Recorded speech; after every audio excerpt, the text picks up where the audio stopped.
I do question the administration when I feel like something is not happening that we as Americans need to know. I do. And I'll stand by that.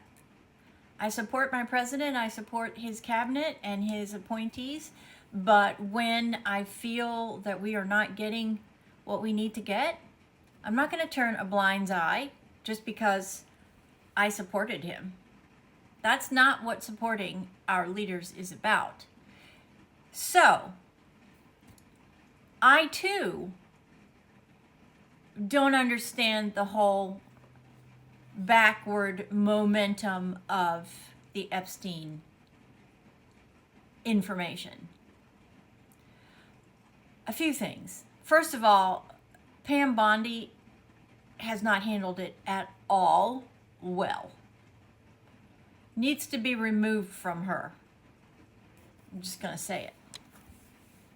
It's obviously not her expertise to try to manage these types of situations. Secondly,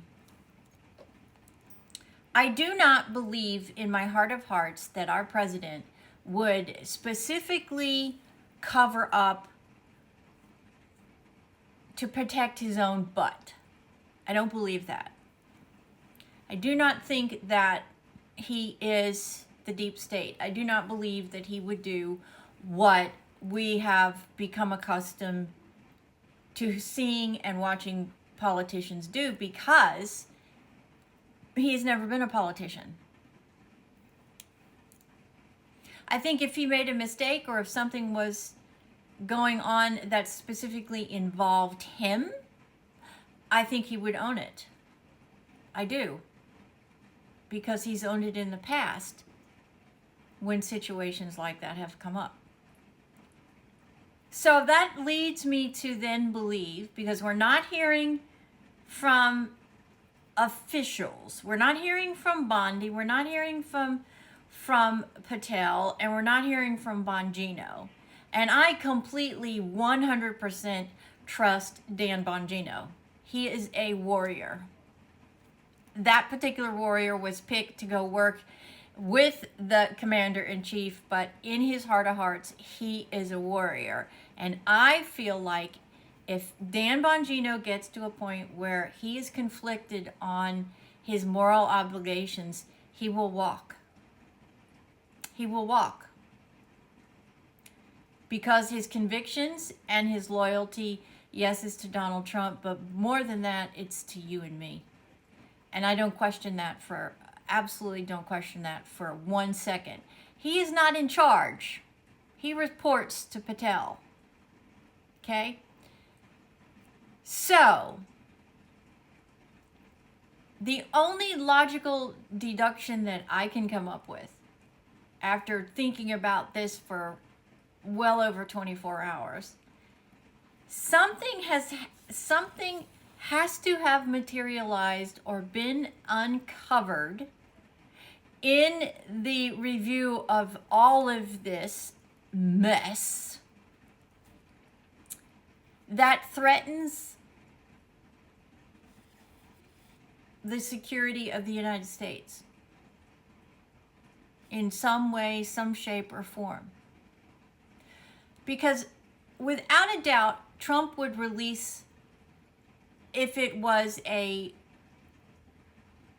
another politician, himself, or something that he could release that didn't affect the security of you and I. Okay? That's why I believe something has materialized in the review of these hours of horrific video, thousands of documents, thousands of interviews, because they also will not release anything that's going to affect any of the victims. And apparently there are a lot more victims than we thought. Could be a lot of victims that are in the public eye, and so they are then obligated not to release that information to protect those victims. That's the only logical deduction that you can come up with. I do feel like the administration, and it needs to come, I feel, from either Bondi, and I'm not a fan of Bondi. I don't know what it is either. It's not our skill level.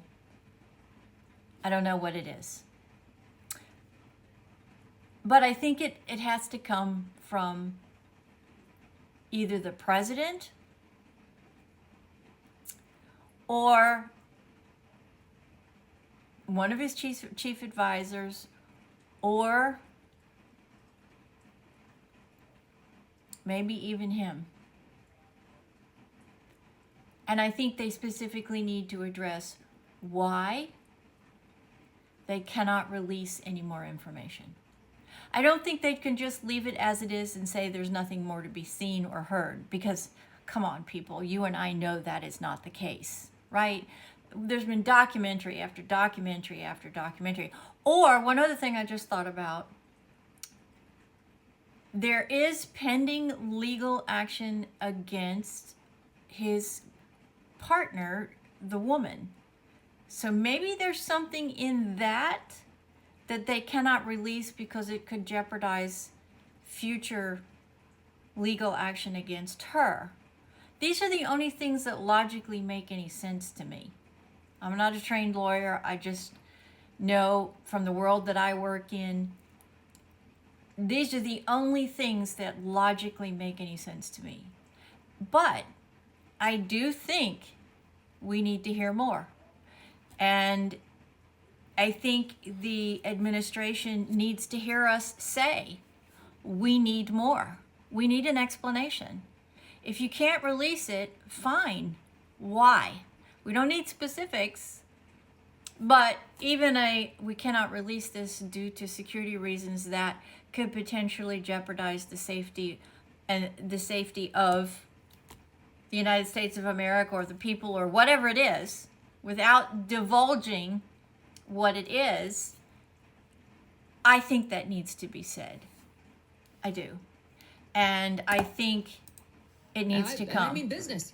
Anyway. I think it needs to come quickly, because it's just not going to go away. It hasn't gone away for many, many years. It's not going to go just now. Ghislaine is still sitting in prison and hasn't been, from what I understand, hasn't even been sent to trial yet. Or am I wrong about that? I'm not 100% sure. That whole situation just disgusted me. I couldn't continue to follow it because it just was so horrific. So that's my opinion. Could be totally wrong, but that's just my opinion.